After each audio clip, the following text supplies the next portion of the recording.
Welcome to the History Den YouTube channel. This is the 10th video in the Ancient Greek series, and this is part 2 of the Greco-Persian Wars. Now, in the previous video, we discussed all of the events leading up to and including the Battle of Marathon, the start of the Greco-Persian Wars. In this video, we'll discuss the second Persian invasion, which culminates with the Battle of Thermopylae. Now, if we take a look at this image here, usually we don't talk about the opening image, but this is pretty important. If you look at that image, this is a modern day view of the site of the Battle of Thermopylae, which we'll get to near the end of this presentation.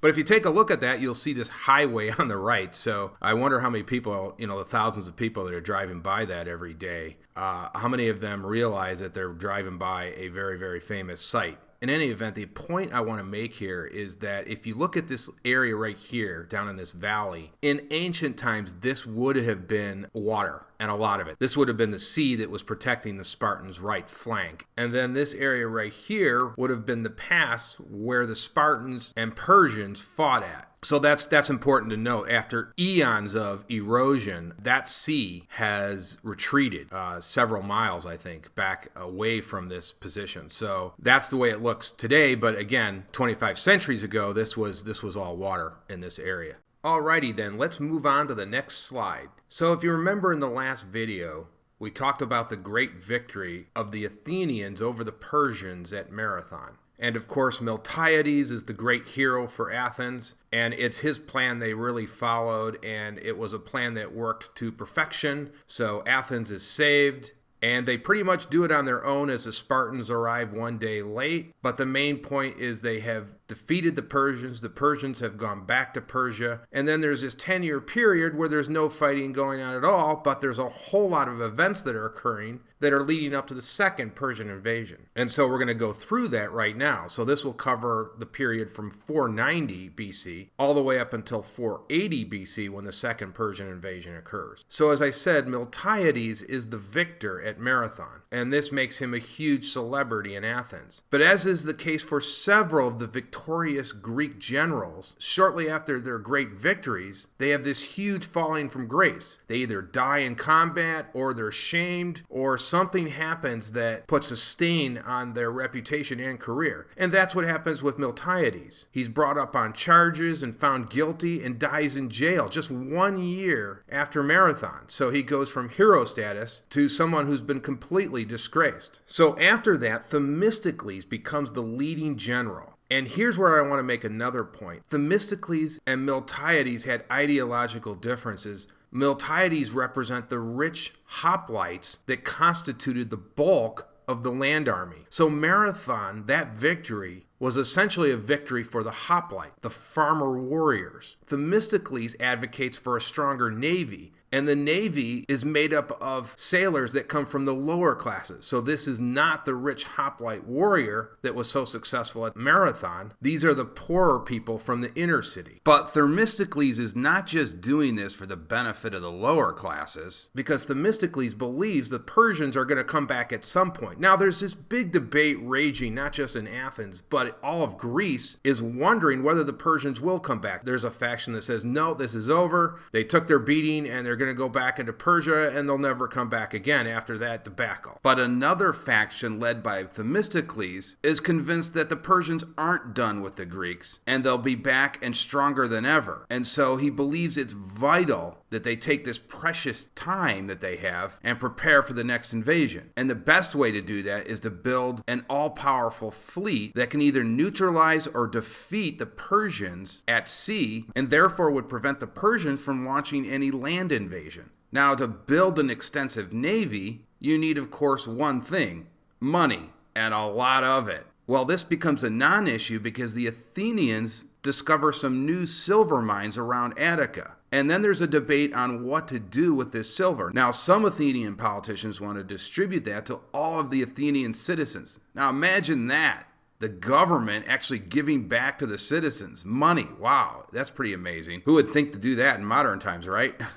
So back to ancient times, Themistocles basically thinks that they should take this silver and invest it into their navy. Now, you might be asking, well, I thought the Athenians had a navy. And the answer to that is at this point, they only have maybe 25 to 50 ships. So they do not have the sizable navy that they ultimately became to be. It's only during the Persian Wars that they greatly expand their navy and become the great power in ancient Greece. So before the Persian Wars, it's really Sparta who's the superpower in Greece. During and after the Persian Wars, it's Sparta and Athens who are the leading power. So essentially, Sparta has a new power to deal with, and they are not the most powerful city-state in all of Greece. They have to share that with Athens. We might compare the rise of the Athenians to the rise of the United States during World War II. Now, before World War II, the major powers were France, Great Britain, Germany, and Russia. During World War II, the United States builds one of the strongest militaries in the world. So it takes a war to turn the United States into a major power. Meanwhile, back at the ranch, the Persians are madder than heck at the Athenians over the loss at Marathon. And this time there's no messing around. Darius starts to assemble a force that numbers around 300,000 soldiers with the sole purpose of flattening Athens. But in 486 BC, Darius dies, and his son Xerxes takes over as the great king. Now, Xerxes essentially continues his father's policies and works to construct the most massive army ever seen in the history of the world up to that point. And with this army in place, he begins to prepare for his expedition. So Xerxes begins to build pontoon bridges across the Hellespont so his army can begin to move into Greece. But the first attempt to bridge the Hellespont ended in complete failure when a storm destroyed the cables of the bridges. Xerxes, in a rage, lost all self-restraint and had the Hellespont actually whipped 300 times and had fetters thrown into the water. On the second attempt, however, the bridge held together and Xerxes' powerful army was able to make a successful crossing. So now that Xerxes and his army has crossed the Hellespont, the Athenians realize the Persians really are coming, so they decide to go ahead and follow Themistocles' plan of rebuilding the navy. And a massive fleet of triremes is constructed using the recently found silver deposits around Attica. And those ships would be absolutely necessary for the Greeks to have any chance against the mighty Persian navy. So in 481 BC, Xerxes decides to send some envoys to all of the city-states around Greece, asking for earth and water. But this time, unlike his father, he doesn't even bother sending emissaries to Athens and Sparta, because he knows the last time the Persians did that, the Athenians and the Spartans threw their ambassadors into the pit. So again, this time they're not even bothered with these two states because they know what their response will be. And these envoys actually meet with some success around Greece. Many city-states will join the Persians, probably out of fear out of the mighty Persian army that's making its way down Greece. So cities like Argos, areas in Thrace and Macedonia will all join the Persian cause. And if you take a look at that map there, you can see the region in blue is the only area that supports Sparta and Athens. So out of the 1,000 polis, only 31 will join Athens and Sparta. It's important to remember that this isn't all of Greece united against the Persians. It's the Persians and their Greek allies against the Athenians and the Spartans and their Greek allies. And as you can see on that map, there in gray are the neutral states. In fact, many city-states kind of take the Swiss attitude and will stay out of the fight altogether because they fear both sides might ravage their lands. So the city-states that were resisting Persia met at Corinth in the late autumn of 481 BC. And at this conference, they decided to form a confederate alliance, which had the power to send envoys asking for assistance and to dispatch troops from all of the member states to defensive points. But armies would only be dispatched after joint consultation. And this is pretty amazing that they were finally able to set aside their numerous differences and come together to fight a common enemy in the Persians. Because over the centuries, there had been numerous grievances between all of these cities, and a grievance in ancient Greece was almost never forgotten. Now, Herodotus in his book doesn't give this alliance any specific name. He simply refers to them as the Greeks. Of course, it's clear that Sparta and Athens will play the leading role in this confederation, but the interests of all the states played a part in determining the overall strategy. Now, as I mentioned before, many of the cities in Greece decided to stay on the sideline and remain neutral, the most prominent of which is Thebes. They didn't even attend the conference. And so the confederation was very suspicious of Thebes and believed that Thebes might be willing to aid the Persians once the Persian army arrived in force. But the independent policy of Thebes was hugely controversial, even in Thebes itself. Later on, 400 loyalist Theban hoplites will join the Greek allied force at Thermopylae. So as the Persians are making their way down from northern Greece in 480 BC, the Persian army was joined by their fleet. The fleet, along with sympathetic Greek cities, could keep this army supplied indefinitely. This huge contingent moved slowly down the Greek coast, which took many months in 480 BC. This invasion force was far more formidable than anything Athens had faced 10 years earlier at Marathon. And amazingly, there was at least a week's marching time between the frontal units and the rear guard. So you get an idea of just how massive this army was. Persia tapped the resources from literally every corner of its empire. Herodotus wrote that there was not a single nation in all of Asia that the great king did not take with him against Greece. This would be an attack on the grand scale. Xerxes was justifiably impressed by this titanic army and asked the exiled Spartan king Demaratus if anyone would dare oppose it.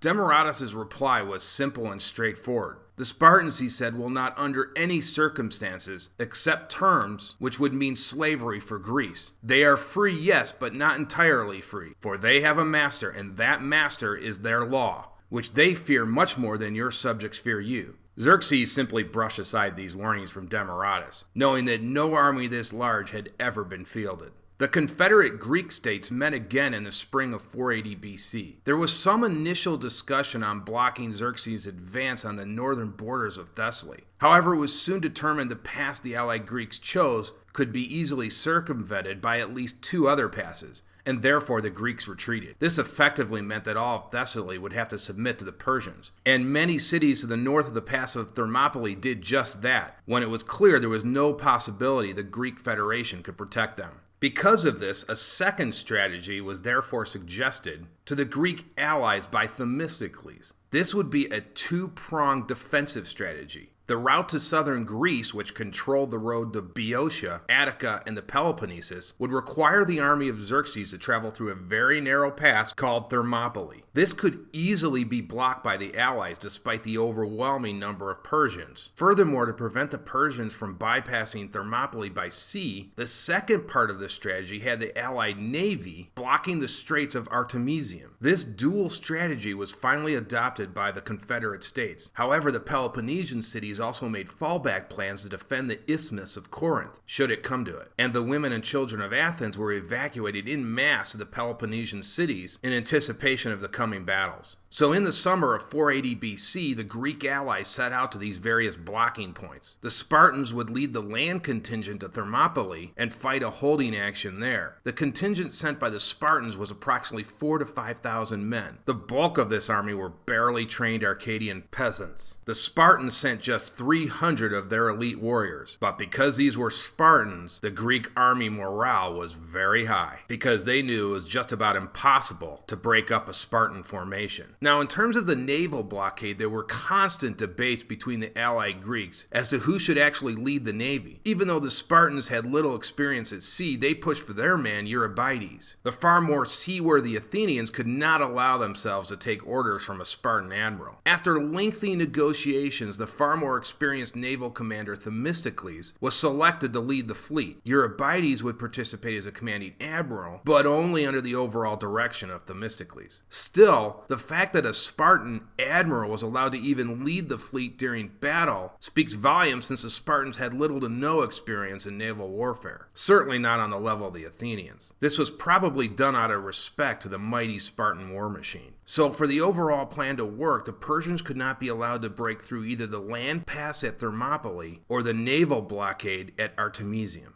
So we move on to the actual Battle of Thermopylae itself. But before we do that, remember the first slide I showed you where I told you the sea had retreated? If you take a look at this diagram here on the right, you can see just how far the sea has retreated since ancient times. So that's kind of interesting. So as I mentioned before, in order to move through southern Greece, the Persian army was forced to move through this narrow pass called Thermopylae. The pass was also called the Hot Gates, because there were hot springs at the foot of the mountain. So this was the pass the Spartans decided to block as part of the overall strategy, realizing if they allowed the Persians to pass through unmolested, southern Greece would be at great risk. They arrived at the pass in early August and waited for the Persian army to arrive. In the meantime, Leonidas had time to arrange his force at key points. It seemed like the perfect defensive position for the Spartan army, with the thickly wooded and rocky heights of the mountain next to him protecting the left flank and the Gulf of Malea protecting the right. The roadway itself was so narrow that this would force the Persians to fight in hand-to-hand combat against the Spartans. And since the Spartans were the best in the world at close-range fighting, the battle would almost be a foregone conclusion.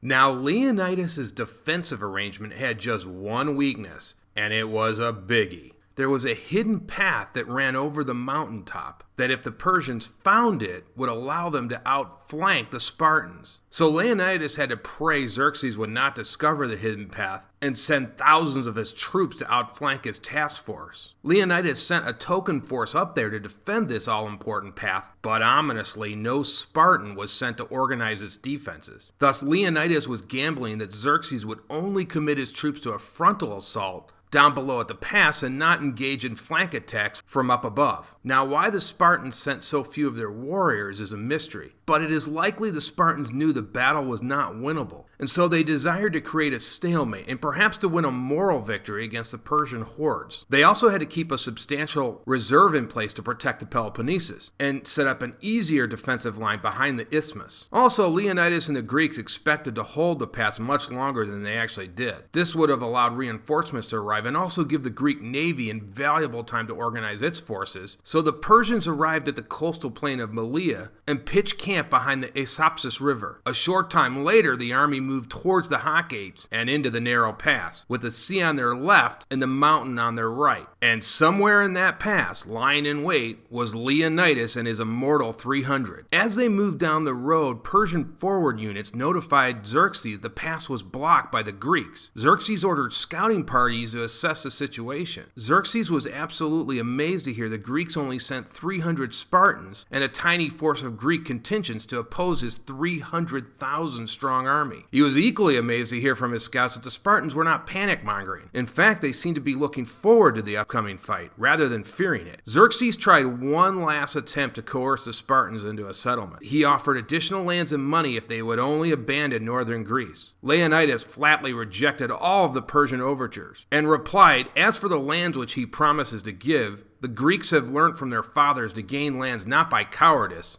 but by valor." And with that, the coming battle was almost a certainty. Xerxes' army parked itself close to the Greeks. Here they would wait for 3 days before his army marched up to the Spartans. There could not have been any greater contrast between the two kings. Leonidas stood out in front of his army, while Xerxes was well behind the front lines, dictating to his numerous secretaries. The Persians ordered the Spartans to lay down their weapons. Leonidas, in one of the most famous replies in history, said simply, "Come and get them." Xerxes now ordered a frontal assault on the Spartan position at the Hot Gates. A hail of arrows opened the battle. These arrows did nothing against the heavily armed Spartan warriors. Next came the first rush of about 10,000 Persian soldiers. The first few waves were a complete catastrophe for the Persians. The wicker-armored Persians were no match at close range for the heavily shielded and armored Spartans. The Persians were cut to ribbons in the thousands. Wave after wave was defeated time after time, and not once did the Spartan formation crack under this immense pressure. Xerxes then tossed in his own personal bodyguard called the Immortals, but the result was the same. After the first day alone, the battlefield was caked in blood and littered with thousands of Persian corpses. The next day, Xerxes mounted his second assault on the Spartans. This time there would be no messing around. He assembled a crack formation that consisted of all the best Persian warriors and special brigades. Xerxes made it clear to this unit that they would take the hot gates or face execution if they failed. There was no in between. He was also certain that one brutal assault by his finest soldiers would see the end of Greek resistance. He reasoned that the enemy must have been battered by the previous day's attacks. Despite all of this, the second attack was no different than the first, and the Persian attacks were pushed back, losing thousands of warriors in the process. Xerxes was losing so many troops so quickly, he decided to call off the attack at the end of the second day. The frontal assaults were clearly failing.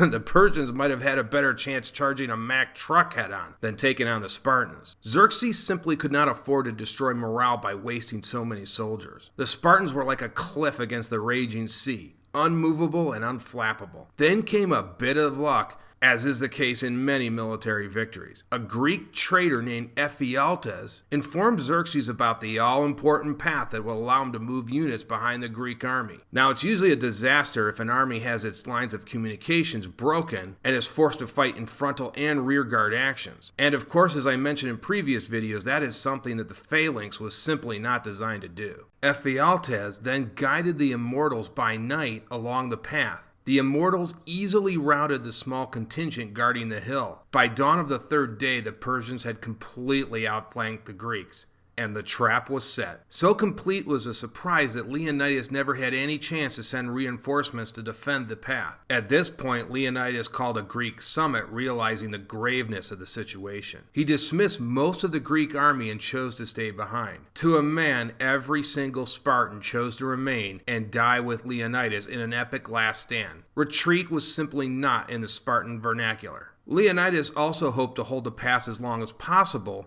to give the other Greek units time to get away from the hot gates and escape the Persian vice. He also no doubt wanted the Spartans to get all of the glory. Leonidas ordered his remaining units to eat a hearty breakfast and to make the most of it, since, as he said, they would dine in Hades. They would also need all the energy they could muster in the coming fight. Leonidas ordered 2 Spartans to send final dispatches to Sparta, but both refused. One said flatly, "I came with you to fight, not to carry messages." Leonidas could hardly refuse their rejection, since they sought the same glory that every Spartan wished for on the battlefield: death by sword. Leonidas deployed his formation in a wider array, away from the pass, to do as much damage as possible to the Persians. If he was going down, he was determined to take as many Persians with him as possible. So with this, Leonidas and his tiny force now waited in complete silence for the Persians and the battering that was sure to come. At dawn, the Persians attacked in a synchronized assault from all sides. Even with their swords and shields broken, the Spartans continued to fight with their fists and teeth. When Leonidas died, the remaining Spartans fought heroically over his corpse. It made little difference in the end. After a long, brutal fight, the Persians finally killed all the Spartans and their remaining allies almost to the man. The few that surrendered, all Thebans, were taken as slaves. The cost for the Persians at Thermopylae was enormous, losing at least 20,000 soldiers. The battle also bloodied the Persians, and Xerxes certainly had to wonder, if they lost that many men fighting only a few hundred Spartans, what would an entire army of Spartans do against them? The Persians did succeed in killing many of the retreating Greeks, pushing the Allied losses to around 2,000 men. The battle was a great victory for the Persians despite the horrendous losses. But the glory of the Spartans' last stand stole much of their thunder. The stand at Thermopylae became a rallying cry not just for Sparta,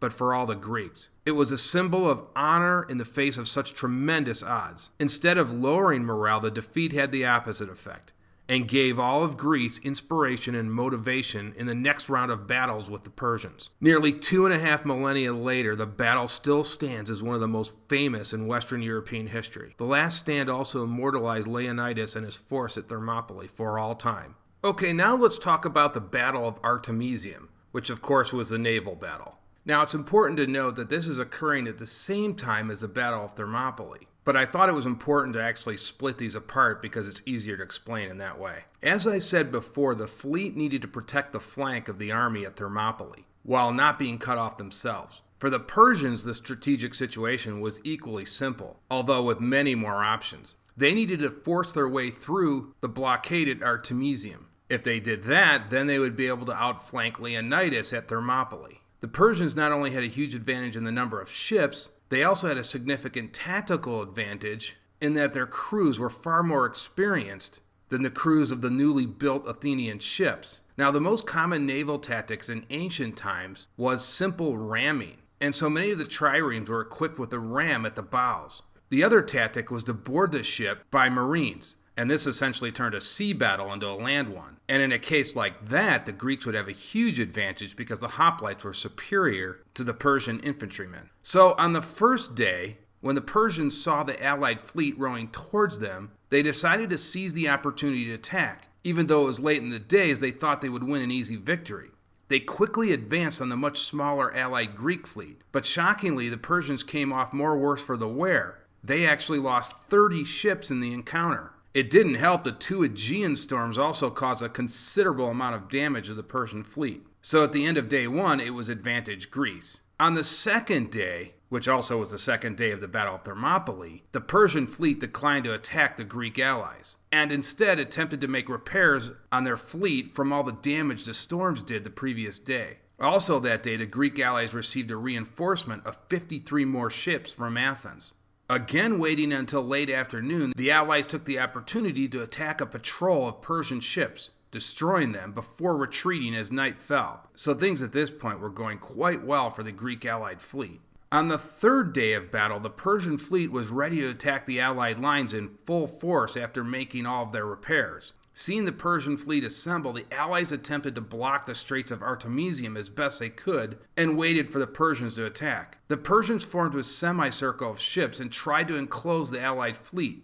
The battle raged back and forth all day long, with the allies hard-pressed to defend their line. When the fleets finally disengaged at nightfall, both sides had suffered roughly equal losses. However, this was not something the Allied fleet could continue to do because they could not afford to fight a war of attrition as they were heavily outnumbered by the Persian fleet. In fact, the Athenians lost half of their ships. Returning to Artemisium, the Allies saw they would probably not be able to hold the line for another day because of the losses. They debated whether they should withdraw or hold the line, but then came the news of the disaster at Thermopylae, and at that point, holding the Straits of Artemisium no longer served any useful strategic purpose, and given their losses, the Allies wisely decided to evacuate immediately. Although the Greek allies were forced to retreat, they had demonstrated to themselves that they could stand up against the mighty Persian navy, and even inflicting some severe damage on the Persians. And this greatly boosted the morale of the Greek armies. Okay, that is going to do it for this video.